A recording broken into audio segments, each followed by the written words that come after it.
Berapa banyak orang sukses di bidang bisnis dan manajemen, tetapi dia belajar dari dosen yang mengajarkan bisnis manajemen, tapi dosen itu tetaplah menjadi dosen.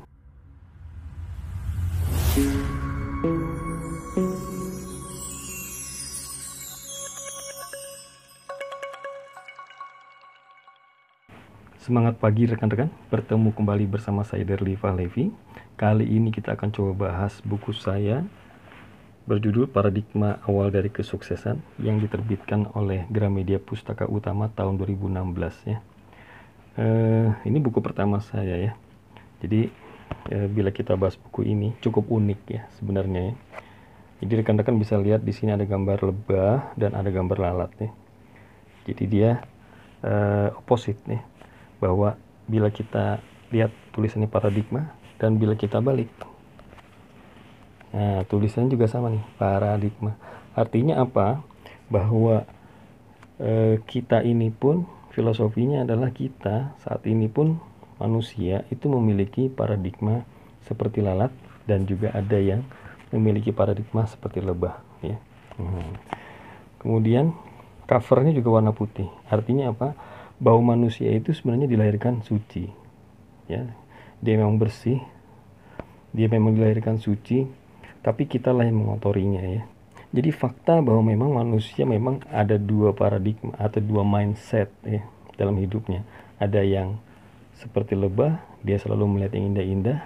Ada juga manusia yang seperti lalat, yang selalu di pikirannya tuh selalu jelek ya, selalu negatif. Apapun yang dilihat dia selalu negatif. Walaupun dia berada di tempat yang indah-indah pun, yang dilihat dia adalah sampah-sampah. Inilah lalatnya. Dan semoga kita di sini semua termasuk yang memiliki karakter lebah. Oke. Di dalam buku ini yang saya akan bahas adalah tentang sukses. Nah, karena judul saya adalah Paradigma Awal dari Kesuksesan. Ya. Biasanya di setiap training atau seminar saya akan menanyakan siapa yang sudah sukses. Nah, biasanya yang mengangkat itu hanya satu atau dua orang. Yang lainnya itu tidak yakin, bahkan tidak ada yang mengangkat tangan. Nah, inilah yang terjadi di benak kita ya, di mindset kita, di paradigma hidupan kita, bahwa sukses itu terkait dengan yang namanya harta, kekayaan ya. Ada mobil mewah, rumah mewah, uang berlimpah, ada jabatan yang tinggi ya. Kemudian ada ukuran yang selalu kita anggap bahwa kesuksesan itu adalah orang yang berada di atas segala-galanya. Dia memiliki segala-galanya. Dan inilah adalah kekeliruan yang saat ini memang terjadi di kita. Itu faktanya. Nah, saat ini kita akan bahas tentang apa itu sukses. Bila kita lihat di bagian ini, maka bisa saya gambarkan sebagai berikut. Bahwa di sumbu X itu adalah eksekusi, yang mana adalah rutin merupakan yang paling terendah, dan kemudian perubahan itu adalah yang paling tertinggi. Artinya apa? Bahwa kita melakukan eksekusi, jangan hal-hal yang bersifat rutinitas, tetapi lakukan eksekusi yang bersifat perubahan. Kemudian sumbu Y adalah kesempatan. Kesempatan di sumbu Y itu paling rendah adalah sempit, kemudian yang paling tinggi adalah luas. Artinya apa? Bahwa ciptakan kesempatan buat kita. Selalu luaskan kesempatan buat kita. Kita punya waktu 24 jam, maka manfaatkan kesempatan itu. Kemudian di tengahnya adalah ada S1, S2, S3, S4, dan seterusnya. Apa itu S1? S1 adalah sukses 1. S2 adalah sukses 2. S3 adalah sukses 3. S4 dan seterusnya adalah sukses selanjutnya yang harus kita capai. Inilah yang dimaksud dengan bagian ini. Artinya apa? Kita hanya akan bisa mencapai sukses apa yang kita raih bila kita melakukan eksekusi dengan melakukan perubahan. Tanpa itu, maka tidak akan terjadi luas bidang sukses itu melebar. Karena luas bidang itu akan menyempit bila kita melakukan eksekusi, tetapi kita tidak melakukan perubahan. Tetapi dari sumbu X dan Y ini yang paling penting adalah sumbu X. Artinya apa? Bahwa kita harus melakukan eksekusi.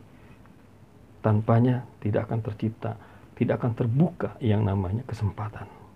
Jadi sukses adalah eksekusi dan kesempatan. Untuk menjadi sukses, tidak wajib kita belajar dari orang-orang yang sukses, tetapi justru dari orang-orang yang gagal. Kenapa? Karena dari mereka lah kita belajar arti sebuah kegagalan untuk mencapai sukses.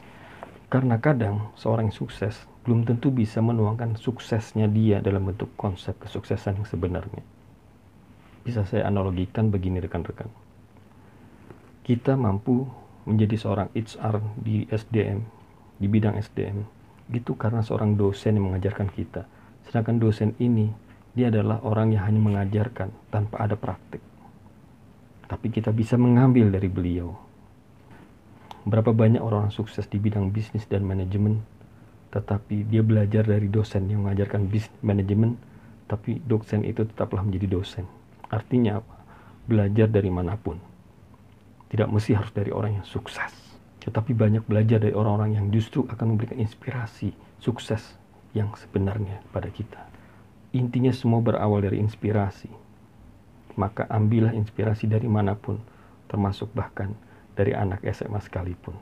Maka dari sekian banyak definisi sukses, akhirnya saya pada titik kesimpulan, sukses adalah suatu pencapaian demi pencapaian dari tujuan hidup kita yang memberikan manfaat bagi diri kita sendiri dan orang lain. Itulah definisi sukses menurut saya. Bagaimana menurut Anda? Salam paradigma.